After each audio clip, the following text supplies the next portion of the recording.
And welcome back to another episode of the Veterans Recovery Network. Today we're going to continue on with our Tai Chi form. We've been working on Yang style short form. It's a total of 24 moves. And right now we've got with me Tom Harmony and Eric Harden. And again, my name is Robert Wood. I'm a peer support specialist here with VHSO. And we're going to do this form and just kind of break it down and continue adding a little bit more to it each time we do it. And want to make sure everybody knows that we do teach Tai Chi here in person on Fridays at 1 o'clock at the patient education over in the main hospital at VHSO. Myself, Tom, and Eric are all usually here. You'll definitely find one of us here. And it goes from 1 till 2. And then I also teach in Mount Vernon on Mondays and Wednesdays.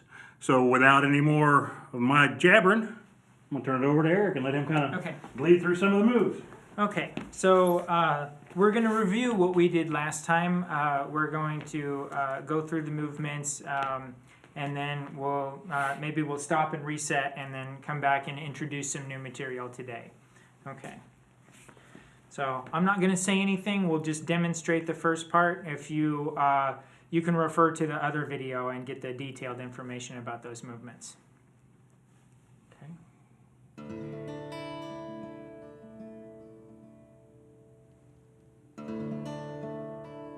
Begin.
So that's where we left off last time.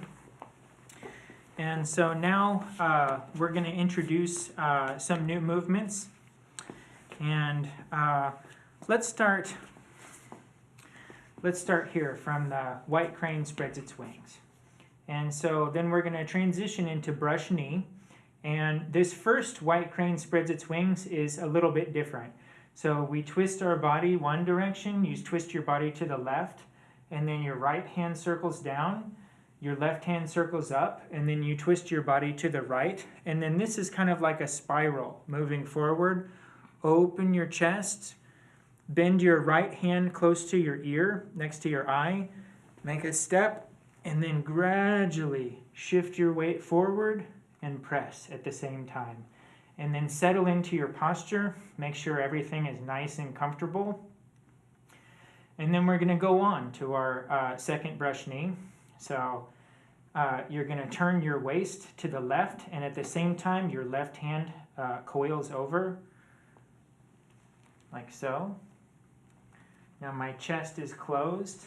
I step. My right hand coils forward like a corkscrew, and then I bend my left hand to my ear just like the right hand before. Step. Shift your weight, press, and then settle. Everything is nice and relaxed. So we have 3 of these in the sequence. Again, turn your waist to the right, clockwise. Coil.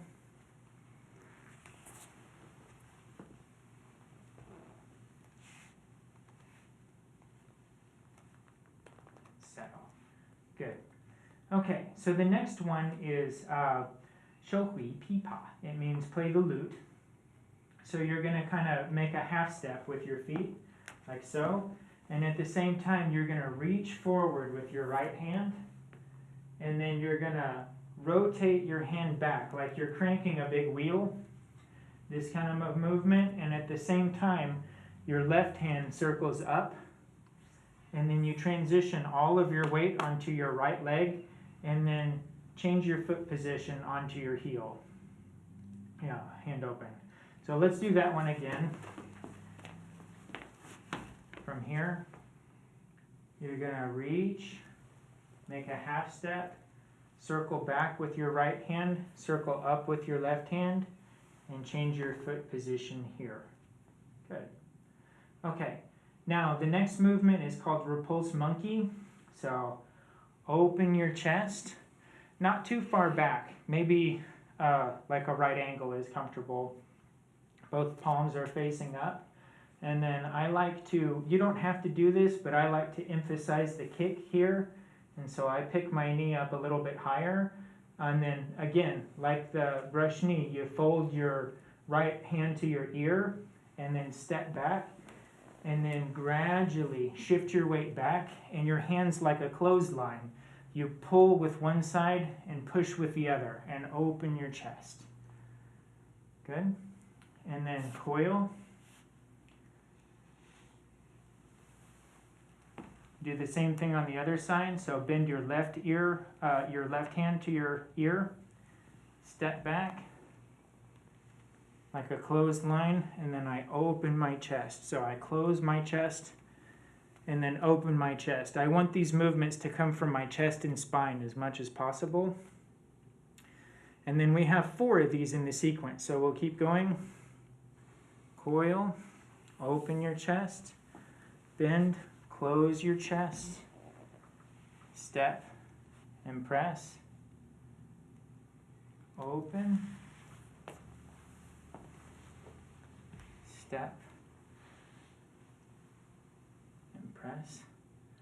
And then we'll introduce pong. So turn your waist to the right, and then embrace your Tai Chi ball like you had before. The right hand on top and the left hand on bottom. And then step into a front stance, and then just rotate your ball towards the front. Good. And we'll stop there. So there's another 5 or 6 movements or whatever.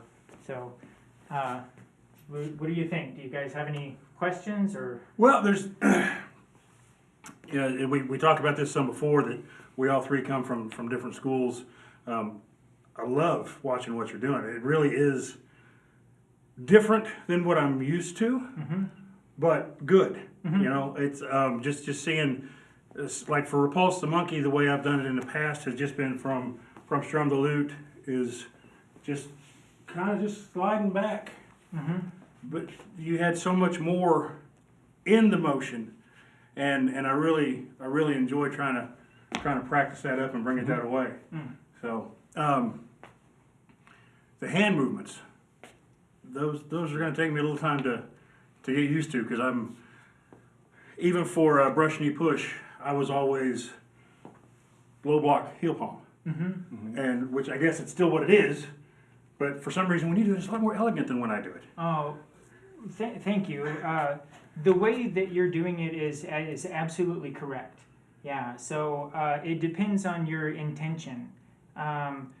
I like to coil with the hand first because I'm thinking of something different, but I've also seen it done like press and push at the same time, to like block and push at the same time, and that's absolutely correct. So, you know, we all have a different background, and my form is going to be colored by the experience that I have, you know, in other arts or whatever, and because of my own body type, because of my nervous system flexibility. So however you're doing it is okay, provided that just the general physical structure is good. So what you want to have is the movements coordinated with the breathing, so good relaxed posture, and you're not employing any muscle that's unnecessary. So for example, I can do the repulse monkey like Robert. I think it's more similar like this. Low stance. Yeah, and but if I'm doing like this, right? If I'm tense and I'm shrugging my shoulders and things like that, then that's not going to be correct. So it's fine as long as you're nice and relaxed and that you're not using any muscle that's unnecessary. And one of the things that I really love about Tai Chi is that as we're doing it, whatever fitness level you're at, you can kind of adjust it to that. Like, as Eric with being able to bring that high step up and having the balance and the muscle control to do that, that's definitely a place I want to get to.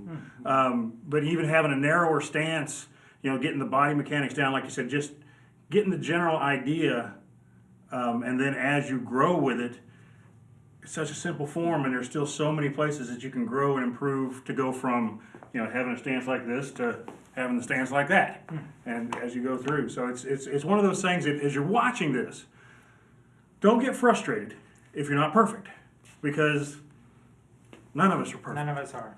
And the main thing though is that you're getting up, you're moving, hopefully having fun, and that you eventually come in and join us and do it live in person, and then get really confused. Yeah. One of the things that I have found is that taking each of these sections, particularly something like step back to repulse the monkey that you're finding difficult. I'm finding a little problems with balancing. So I can take that out of my form and do a repetitive exercise of that and just practice that one until it feels good, and then fit it back into the linear progression of the form. Yeah, I agree. And I 100%. find it really helps me. At my age, I need all the help I can get. Yeah.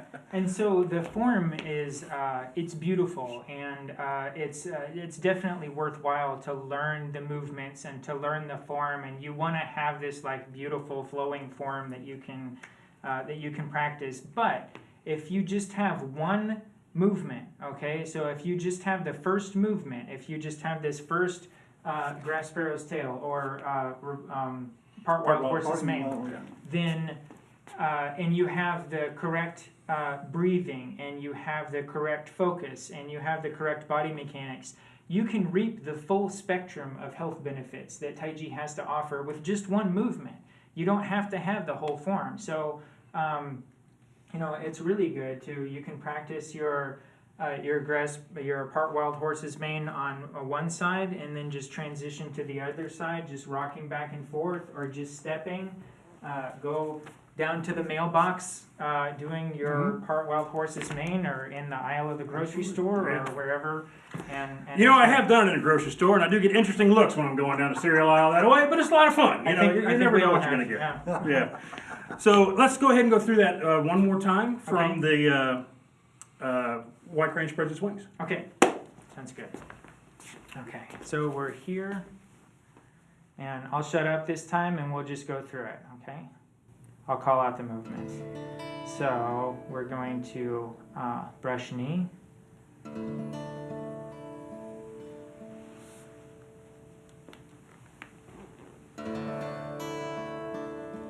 brush knee left,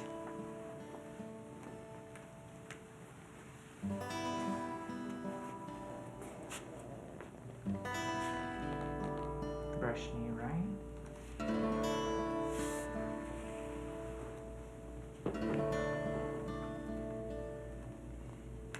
play the loop,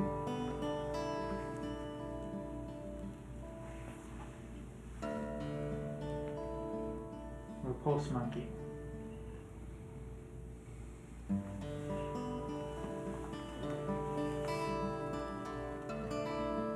repulse monkey,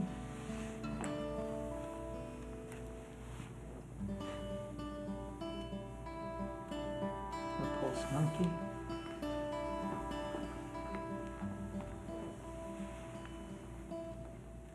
one more,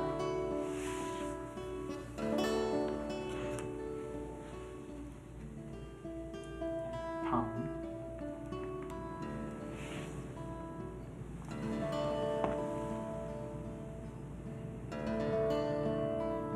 and that's probably a good place to stop for today. Thank you very much, Thank Eric. you. Tom, Thank you, Eric. everybody, glad you came and joined us again. As I've said many times and will continue to say, get off the couch. Come in and be with us. Here in Fayetteville, Fridays at 1 o'clock at the patient education area. For myself, I also teach it at Mount Vernon on Mondays from 3 to 4 and on Wednesdays from 10 to 11. You got 3 chances to come. Please be sure and come and be with us. Have a great day.